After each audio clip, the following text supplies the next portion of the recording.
감사합니다. 아주 극심한 배신감에 치를 떨어본 적이 있으십니까? 사람에 대해서 아주 크게 실망한 적이 있으십니까? 부모들이시라고 하면 자녀에게 올인하는 그런 경우가 많죠. 모든 걸 다 바치고 키우지 않습니까? 그런데 그 자녀에게서 너무 아픈 경험한 적 혹시 있지 않으세요? 그렇게 공을 들이고 최선을 다해서 달라고 하지 않는데도 최선을 다해서 주면서 키웠는데 어떨 때 가슴이 무너져 내리면서 이게 말짱 헛일인가 이런 느낌을 가져본 적이 혹시 있지 않으십니까? 가장 아끼는 사람에게서 완전히 신뢰가 무너져 본 적이 있으십니까? 그 조상들이 이야기하는 속담에 믿었던 도끼의 발등이 찍혀본 적, 믿었던 도끼의 진짜 발등이 아니라 마음이 찍혀본 적이 있으십니까? 가장 마음을 많이 쓰고 가장 마음을 많이 준 사람에게서 가장 극악한 배신, 실망을 겪어본 적이 있습니까? 보통 가정 안에서 이런 일들도 많이 일어나더라고요. 오늘 이런 상황들을 한번 반추해 보면서 오늘 우리가 읽은 성경 본문, 이제 오늘 종료주일이고 내일부터 고난 주간이 시작되는데 예수님의 그 고난에 관한 실제적인 이야기들을 우리가 이번 한 주간 묵상을 통해서 많이 나누겠지만 오늘 이 본문부터 시작해서 예수님이 지금 당하고 계시는 이 상황들을 본문을 보면서 한번 상상해 보는 것입니다. 예수님이 공생에 3년을 지내시면서 정말 많은 사람을 만나셨죠. 그리고 예수님 주변에는 예수님의 제자라고 불릴 만한 사람들이 적어도 수백 명은 되었던 것 같아요. 마지막 올라가실 때도 수백 명이 예수님 올라가시는 거 쳐다봤잖아요. 그 수백 명이라는 사람들이 아마 제자로 불렸을 것 같고 더 많은 사람들이 예수님을 그렇게 지근 거리에서 많이 따라다녔던 것 같아요. 그런데 그 많은 제자들 가운데서도 주님께서는 유독 12명 자신의 그 제자, 특별히 이후 신약 교회의 기초가 될 그 사도들을 세우셨잖아요. 수백 명이 있지만 그 중에서도 유독 12명, 그 사람들은 잠도 매일 같이 자고 밥도 매일 같이 먹고 특별 훈련을 시키셨잖아요. 그냥 이렇게 성경 공부한다 그래가지고 1시간 만나고 끝나고 그러는 게 아니라 데리고 다니면서 공생의 3년 동안 이 사역하시는 동안 예수님께서는 12명의 제자들을 특별 훈련시키시고 합숙 훈련시키시고 전지 훈련시키시고 공동체 훈련시키시고 모든 종류의 모든 힘을 다해가지고 거의 사역의 에너지의 절반 이상을 이 제자들에게 바친 거 아닌가, 그런 생각이 듭니다. 복음서를 읽어보면 예수님 계신 곳에서는 항상 제자들이 12제자들이 있었던 것 같아요. 마치 그 외에 대안은 전혀 염두에 두지 않은 것처럼 우리 국가대표도 2군이 있고 상비군이 있는데 대안이 전혀 없어요. 12명 말고는 대안이 없어요. 나중에 보면은 가룟 유다가 자기 갈 길을 갚버리고 난 뒤에도 11명으로 그냥 놔두는 게 아니라 한 명을 마띠아라는 사람을 뽑아서 12명을 채웁니다. 12명 말고는 다른 사람 대안이 없는 것처럼 그 사람들에게 집중하시고 쏟아부어 주셨잖아요.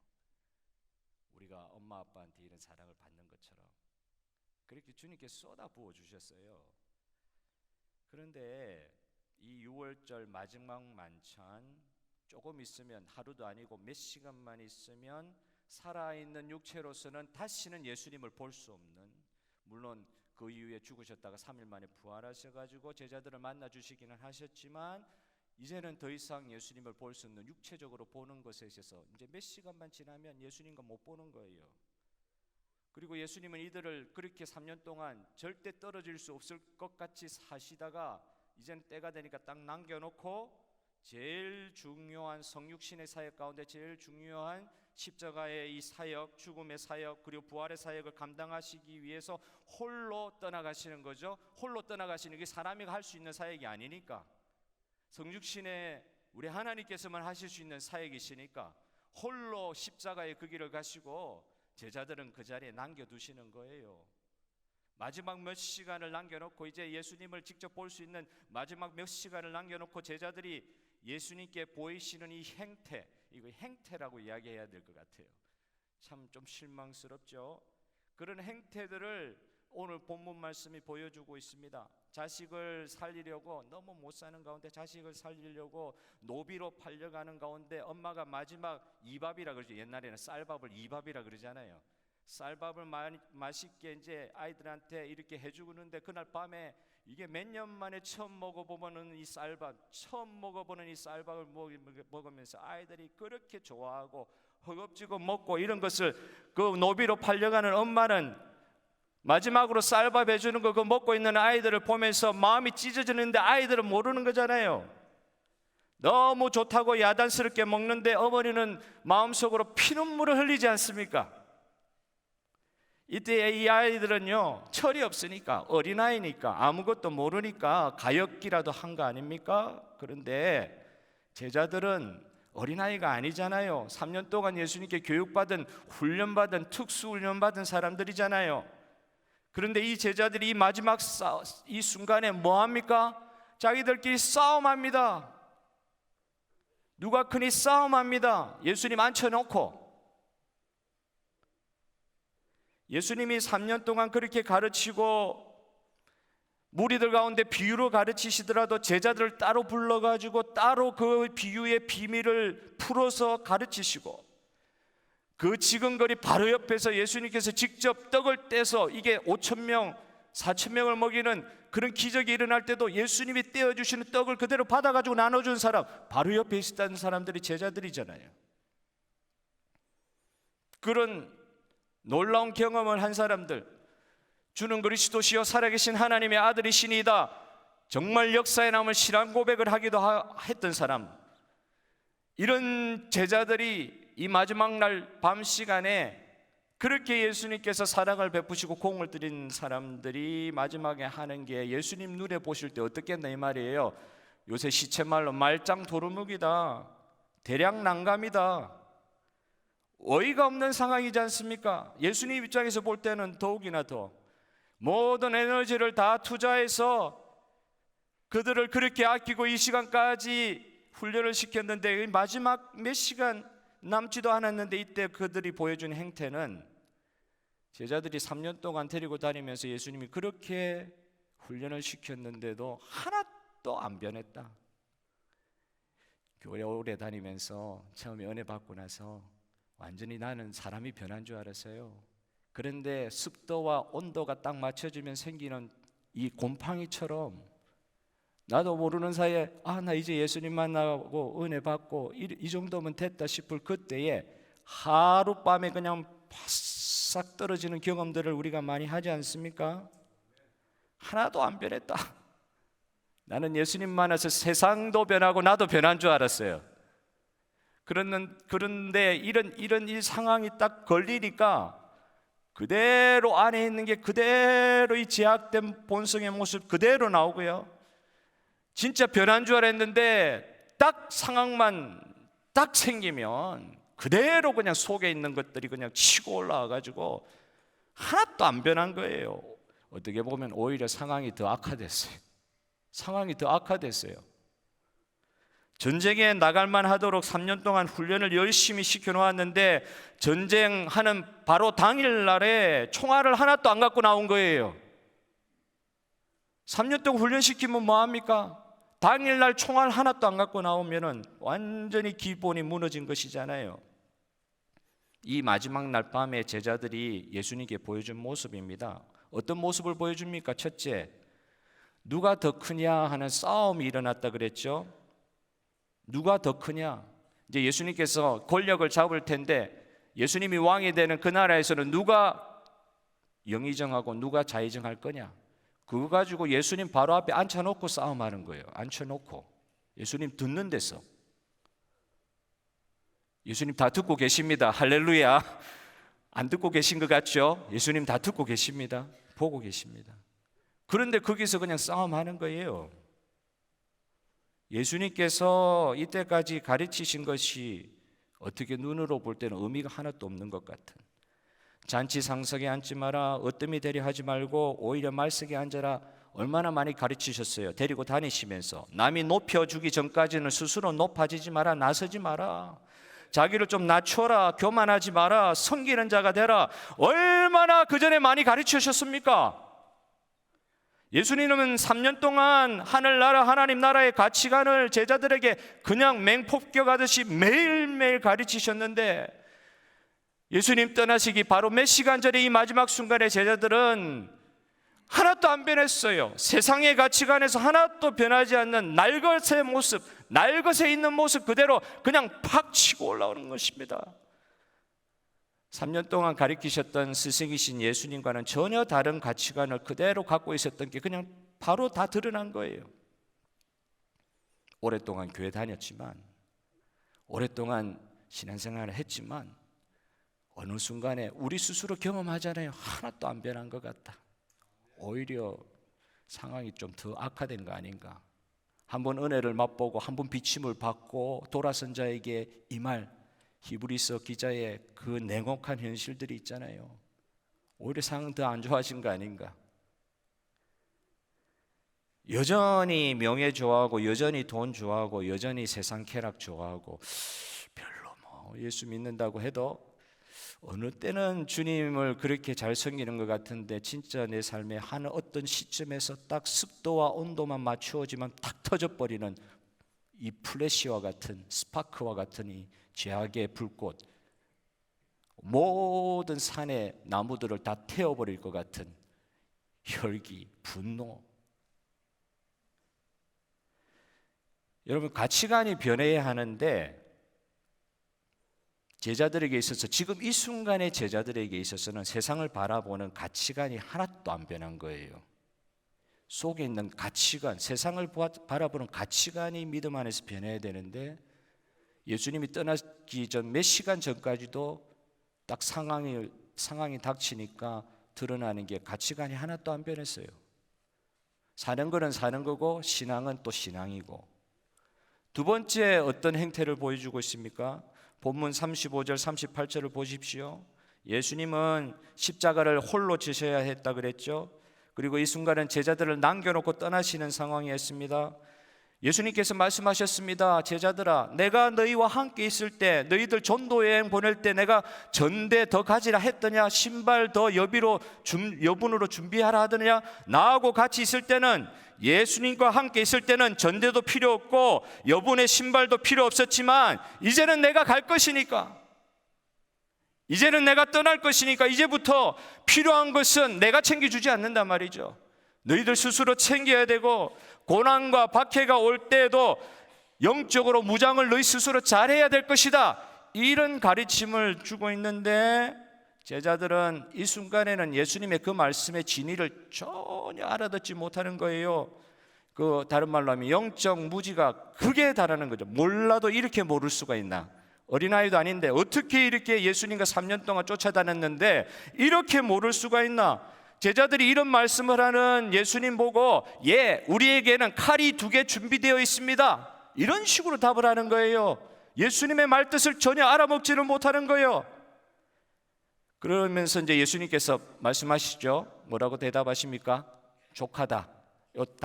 세 단어, 족하다, 그걸로 끝났어요. 그 뒤로 말씀을 안 했어요. 제가 좀 촌스럽게 이야기해서 죄송합니다만, 됐다, 그냥 놔둬라, 그냥. 무슨 뜻입니까? 예, 더 이상 희망이 없는 거예요. 생각이 전혀 움직이질 않는 거예요. 영적 무지의 상황이 극에 달한 것입니다. 세 번째 행태는 무엇입니까? 가장 아끼는 제자, 수제자라고 하는 베드로가 가장 극악한 실패를 경험하게 될 것입니다. 가장 아끼는 사람, 어떻게 보면 예수님이 가장 믿을 수 있는 사람이었는지 모르겠습니다. 예수님이 하나님이신 그분 예수님은 다 알고 계시지만, 인간적으로 만약에 계산해서 본다고 했을 때 가장 아끼는 사람 베드로가 가장 처참한 실패를 겪게 될 것이다. 진짜 이게 최악인 거예요. 가룟 유다는요, 원래 돈통에 손을 대던 사람이었어요. 원래부터 그랬다고요. 베드로는 그런 사람 아니었다고요. 신앙 고백에 있었던 사람이었다고요. 돈의 유혹, 명예의 유혹에 있으면 금방 넘어갈 가룟 유다의 입장은 아니었습니다.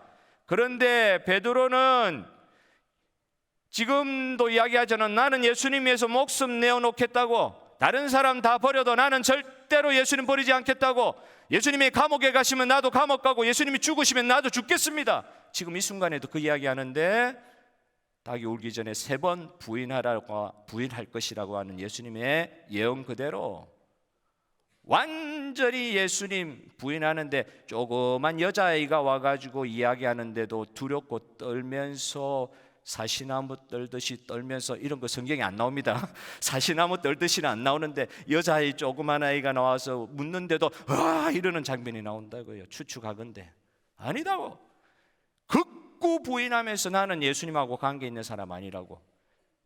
몇 시간 만에 양심이 있지. 어떻게 그럴 수가 있어요? 양심이 있지.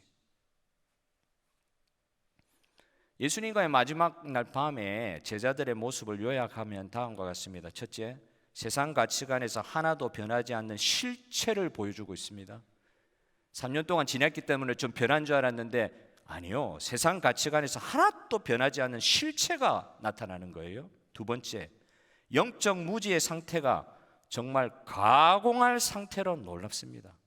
어떻게 몰라도 이렇게 모를 수가 있는가.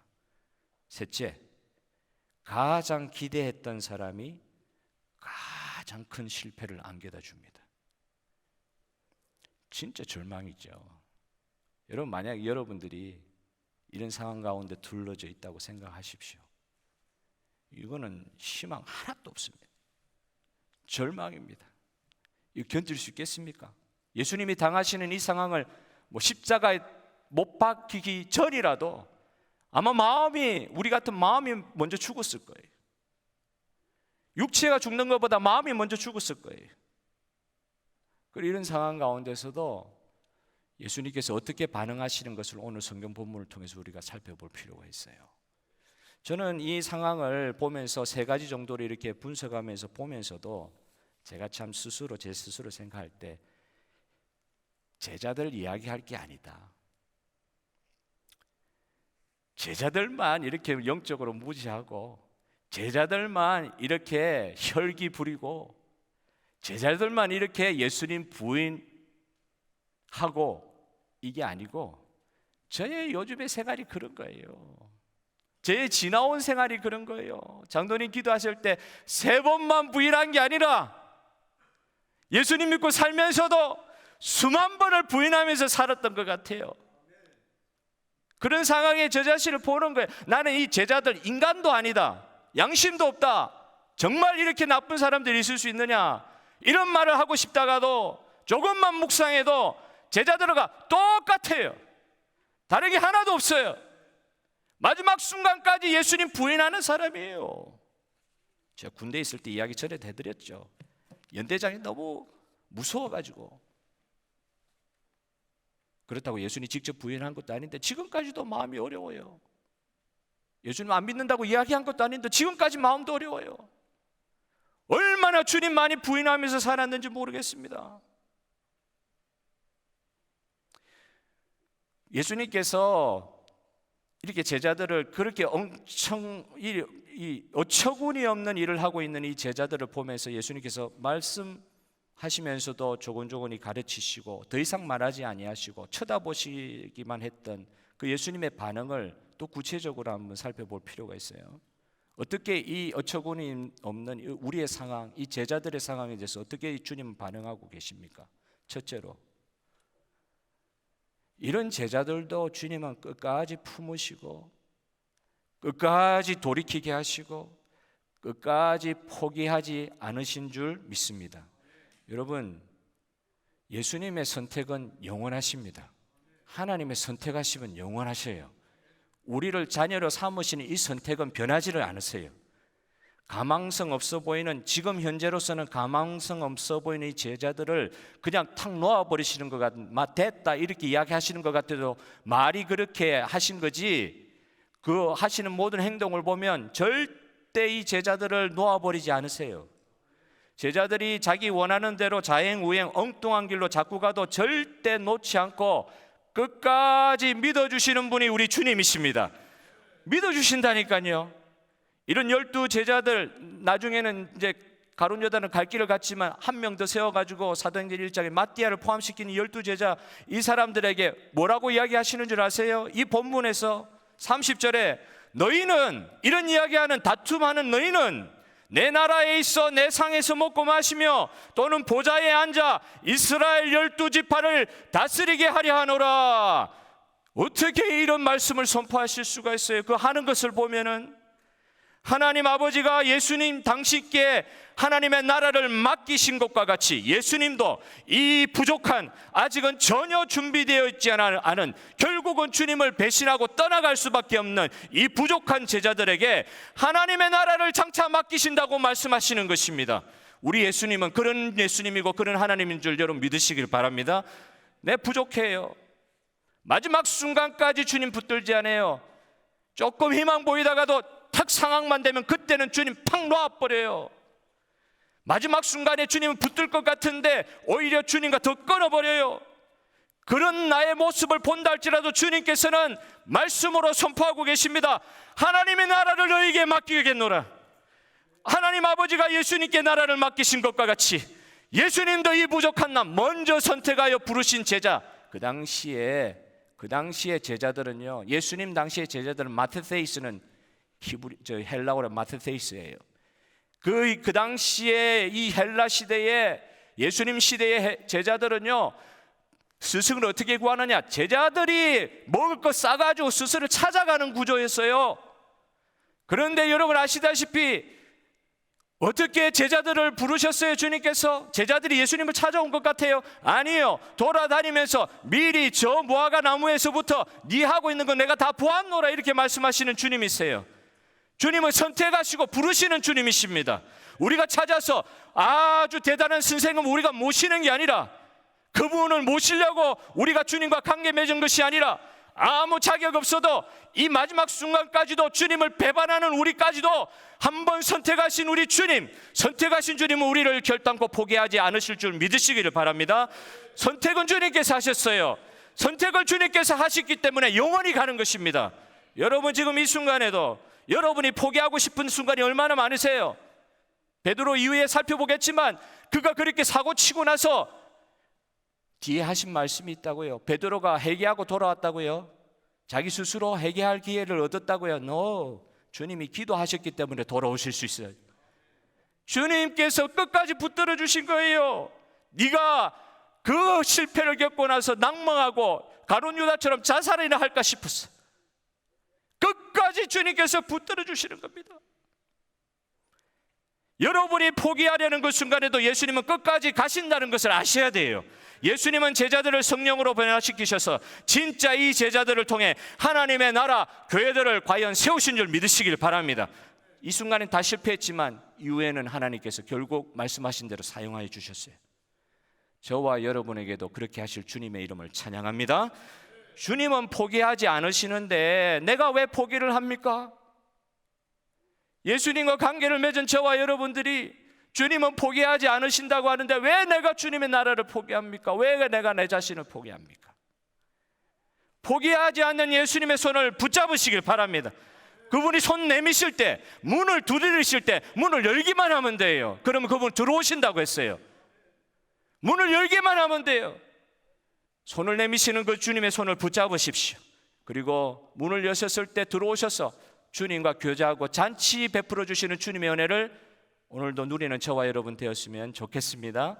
둘째, 어떻게 예수님 반응하십니까? 끝까지 섬김으로 가르치시는 거예요. 알아먹지도 못한 제자들을 섬김으로 가르치십니다. 세상은 이렇게 가르칩니다. 너무 저자세로 살면 안 된다. 특별히 인간관계 맺을 때도 너무 저자세로 나가면 안 된다. 그러면은 사람들이 너를 무시하기 시작한다. 어떻게든 여러분 일이 설라고 그렇게 해야지, 어떻게든 밑에서 섬기는 자가 되려고 하면은 그 사람들이 어떻게든 그 사람 지도자로 볼 수 있겠어? 너 자신의 위치를 지켜야지. 권위는 스스로 세우는 거야. 무시하는 사람은 본보기를 보여 좀 혼을 내줘야지. 그래야 안 기어오르는 거야. 세상에 이렇게 가르칠 줄 모르겠어요. 무시당하지 말라고 그렇게 가르치실 줄 모르겠어요. 세상이 있는데 우리가 어떻게 이 가운데 예수님 말씀하신 거 받을 수 있겠어요? 어떻게 섬길 수 있겠냐고요. 세상은 이런데, 세상은 전부 다 나를 이용하려고 그러는데 어떻게 나는 그렇게 저 자세로 밑에 가서 섬기기만 할 수 있겠어요? 근데 예수님은 그걸 가르치시는 거거든요. 예수님은 참된 권위가 어디서 나오는지를 제자들에게 가르쳐 주고 계십니다. 예수님 자신을 세상을 위한 대속물로 희생으로 주는 섬김에서 참된 권위가 나오는 것을 예수님께서 스스로 몸소 보여주셨어요. 자기를 비워서 도리어 종의 자리로 가야 참된 권위가 세워지는 것을 스스로 보여주셨어요. 그거 보고 좀 봐라, 배워라 이러는 거예요.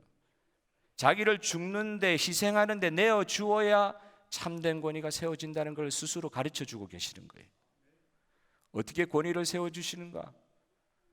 가만히 있어도 사람들이 고개를 숙이는 권위, 고개 숙여라, 무력으로 숙이게 만들어, 숙여서 그렇게 만드는 권위가 진짜 권위냐? 그 권위 아니다. 천지를 지으신 하나님도 섬기는 자가 되어서, 섬기는 존재로서 자기 목숨을 내어주시면서 그 마지막 날 밤에 다른 복음서에는 그렇게 이야기하시죠. 수건을 허리에 주시고 제자들의 발을 씻겨주시면서 실제로 보여주시지 않습니까? 섬긴다는 말, 다른 말로 표현하면 죽기까지 복종하신다는 표현 될 수 있을 것 같아요. 주님이 십자가로 섬기셨는데 그의 제자들은 준비가 지금은 안 되어 있어요.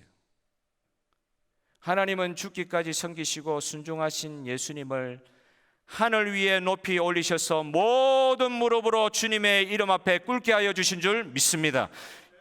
주님이 섬기심으로, 자기를 희생물로 내어주심으로, 대속물로 내어주심으로 내려갈 수 있는 한에 있어서는 최고의 밑에 자리, 만물의 찍기보다 못한 그런 존재까지 창조주이신 그분이 내려가심으로 그 섬김을 보여주셨는데 하나님께서 그냥 놔두지 아니하시고 만물 위에, 하늘 위에 높이 올리셔서 모든 무릎으로 예수 앞에 무릎 꿇게 하시는 역사가 우리 주 예수 그리스도를 통하여 일어난 것처럼 순교의 삶과 같은 섬김의 삶을 감당하는 혹시 그리스도인 있습니까? 성도들 계십니까?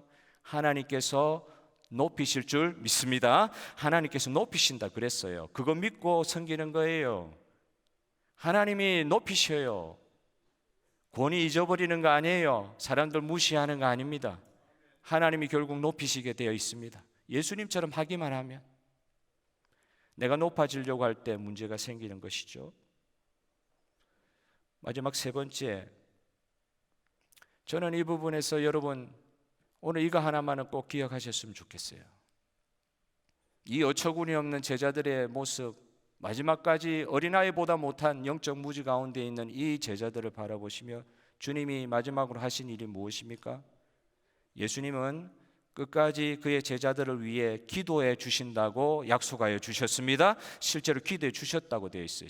베드로를 쳐다보면서 내가 이 일 일어나기 전부터 오랫동안 너를 위해서 기도했다 이렇게 말씀하셨어요. 32절에 내가 너를 위하여 네 믿음이 떨어지지 않기를 기도하였노니 너는 돌이킨 후에 너 형제를 굳게 하라.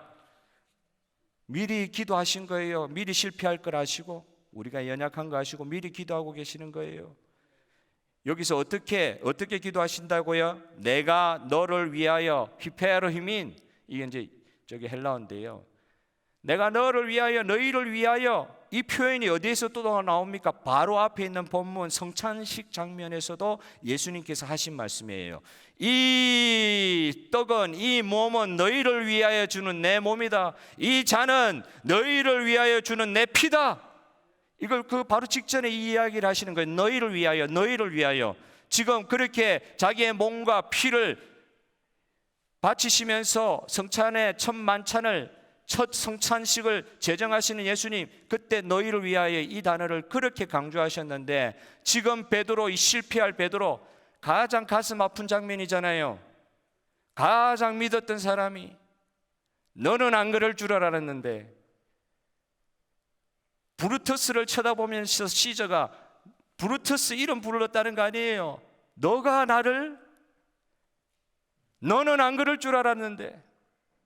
가장 아픈 장면이잖아요. 예수님 십자가에 못 박히기 전에 이 베드로가 사고 친 거는요, 어떻게 보면 무게로 보면 가룟 유다는요 원래 돈통 많치던 사람, 그렇게 유혹에 쉽게 넘어간 사람이었지만 베드로는 안 그랬어야죠. 제일 믿었던 사람, 그 사람이 한꺼번에 무너지는 이 상황에 내가 너를 위하여 오래전부터 기도해 왔다. 너를 위하여 모든 것을 주실 뿐만 아니라 끝까지 우리 주님께서는 우리를 위하여 기도하신다고 말씀하여 주십니다. 사랑하는 성도 여러분, 베드로가 그랬던 것처럼 저와 여러분의 믿음이 떨어지지 않는 것은, 저와 여러분의 믿음이 내가 잘못한 것 때문에 믿음이 떨어진단 말이에요. 주님이 잘못하신 게 아니라 주님 앞에 있는 내가 잘못해가지고, 그러면 내가 어떻게 되냐, 내가 스스로 낭망하고 스스로 실망해가지고 믿음을 저버리는 그런 경우까지 생각하십니다. 주님은 그런 상황까지도 보시면서 믿음이 떨어지지 않게 하신다. 우리가 지금 많은 실패와 연약한 가운데서도, 많은 실패와 연약한 가운데서도 우리의 믿음이, 주님을 향한 믿음이 떨어지지 아니하고 이 시간 이 예배 자리에 나와서 주님의 이름을 찬양할 수 있는 이유는 우리 주 예수 그리스도께서 우리를 위하여 기도하고 계신 것 때문인 줄 믿으시길 바랍니다. 내가 그럴 것 같으면 실망하고 낭망해요. 낯짝이 있죠. 부끄러워요. 더 이상은 주님 앞에 못 나갈 것 같아요. 이렇게 사고를 쳤는데 어떻게 주님 앞에 나갈 수 있어요? 이렇게 정말 세상에 있는 죄인도 범하지 않는 죄를 가까이 하면서 예배드린다고 이 자리에 나왔는데 양심으로 보면 어떻게 주님 앞에 다시 나갈 수 있어요? 낯짝이 없어요. 그런데도 우리 주님께서 이 시간 우리를 예배를 받아주시는 것은 예수 그리스도께서 우리를 위해 기도해 주시기 때문에 그렇습니다. 우리가 지금 잘났어, 우리가 결정해서 이 자리에 나온 게 아니에요. 우리의 믿음도 우리가 못 지켜요. 여러분, 이 시간 우리는 가면을 쓰고 남들이 보지 않으니까 우리 안에 있는 것들을 가지고, 남들이 보지 않으니까, 남들이 모르니까 하나님은 모를 것이라 생각할 수 있는 그런 부분들이 있지 않아요? 우리가 안에 이 안에 있는 이 어려움들을 주님 다 알고 계시지 않아요? 지금 주님이 저와 같이 형태를 가지고 지금 쳐다보시면서 내 마음까지 다 쳐다보는 그 누군가가 지금 이렇게 설교한다고 생각해 보십시오. 이 자리에 누가 앉아 있을 수 있어요? 주님 다 알고 계시잖아요. 그런데도 우리가 이 시간 우리의 믿음을 저버리지 아니하고 우리에게 주신 믿음의 선물을 끝까지 붙들게 하시고 믿음 저버리지 않고 이 시간 주님의 이름 다시 부르고 예배의 자리에 나오게 하신 주님의 이름을 찬양합니다. 그것은 뭐 때문에 그렇다고요? 예수님께서 지금도 우리를 위해서 기도해 주시기 때문에, 지금도 우리를 위해서 기도해 주시기 때문에, 한 번 믿음으로 선택한 자를 결코 버리지 않으시기 때문에, 주님의 선택은 영원하시기 때문에 저와 여러분을 이 자리에 다시 예배자로 부르신 것입니다. 나를 위해 기도하시는 예수님 때문에 지금 내가 이 자리에 있습니다. 어떤 면에서 22장 그 뒤에 가면 66절인가요? 보면 진짜 부인하거든요. 베드로가. 그 다른 본문의 복음서에는 없는 표현이 나와요. 부인하는 그 시간 딱 될 때 예수님께서 뒤를 돌아보시니 하는 표현이 있습니다. 예수님이 뒤를 보십니다. 부인하는 세 번째 부인하는 그 순간에 예수님께서 뒤를 돌아보시고 이 부인하는 베드로와 눈이 딱 마주쳤어요. 그때 베드로가 통회하고 회개했다는 표현이 나와요.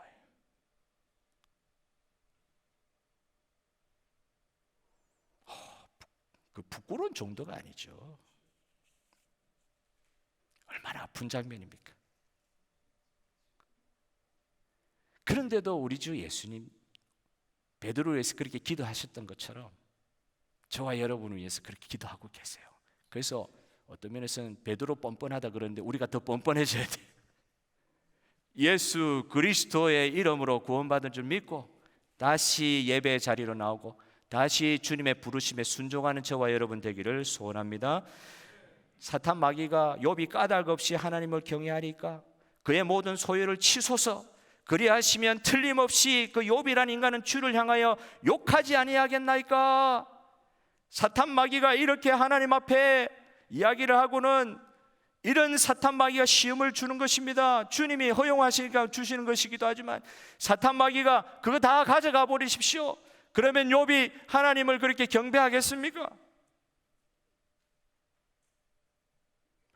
이런 식으로 사탄 마귀가 우리에게 달려들면 우리가 어떻게 견딜 수 있겠어요?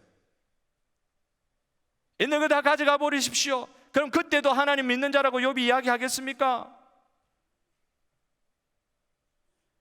여러분, 그 순간에도 우리는 이 사실을 믿습니다. 마지막 날 밤에 영적 무지 완전히 0%, 조금도 가망성 없어 보이는 제자들을 향하여 복음을 선포하시고 그들을 위하여 기도하여 주심으로 장차 하나님 나라의 다스릴 권세들을 그들에게 주시겠다고 하신 예수 그리스도의 그 기도가 오늘 저와 여러분 가운데 있기 때문에 주님께서 이 모든 상황 가운데 홀로 영광을 거두어 주시고 우리로 하여금 주님 앞에 영광 올려드리는 놀라운 일의 역사들이 일어나게 하여 주실 줄 믿으시길 바랍니다. 실패한 자들이 받는 은혜가 성령 충만이라 그러더라고요. 진짜 은혜는 실패한 자들이 받는 은혜다. 성공했다고 생각하는 사람들 교만하면 오히려 회복한 이후에 받는 그 성령 충만의 세계 경험하지 못한다는 것이죠. 내가 예수님의 은혜를 받은 자로서 다른 형제들의 연약함을 품는 자가 되고 그리고 그 형제들을 굳게 하는데 베드로처럼 쓰임받을 것이라고 하는 예수님의 예언대로 베드로가 그렇게 되었습니다. 혹시 실패한 상황 가운데 있습니까? 여러분들 죄가 있습니까? 여러분, 이 시간 예수님이 베드로를 품으신 그 순간에 변화시켜 주셔서 결국은 처음에 약속하신 대로 베드로를 통하여 또 다른 연약한 형제들을 굳게 하는데 쓰임받게 하신 것처럼 저와 여러분은 오늘 실패가 혹시 있습니까? 예수님께서 저와 여러분을 회복시켜 주실 줄 믿고 그걸로 끝나는 게 아니라 그 회복된 우리가 또 다른 연약한 성도들을 품게 하여 주시옵소서. 품게 하여 주시옵소서. 그 연약한 성도들 세우는 데 쓰임받게 하여 주시옵소서. 지금은 가망이 없는데 예수님의 예언은, 예수님의 약속은 반드시 이루어집니다. 저와 여러분을 써주실 줄 믿습니다. 여러분, 기도하시는 예수님을 믿고 뻔뻔해지시고 기도하시는 예수님을 믿고 담대해지시고 오늘 그 예수님을 기억하면서 한번 우리 찬양하시면서 기도의 자리 들어가도록 하겠습니다. 예수 우리들의 밝은 빛 되시는 예수님. 원래 원문에는 예수 우리들의 태양이에요. 이걸 한국어로 번역해 놓은 걸 보고 그 일본 목사님이 작사한 건데요. 이걸 왜 빛으로 했습니까? 좀 태양으로 바꿔주십시오. 그렇게 이야기를 했다 그래요. 자기에게 온 예수님의 그 놀라운 은혜가 빛으로 표현이 안 되고 이거 태양이다. 그냥 빛만 아니다. 뜨거움이다. 태움이다. 이렇게 표현했던 어느 목사님이 작곡하신 곡입니다.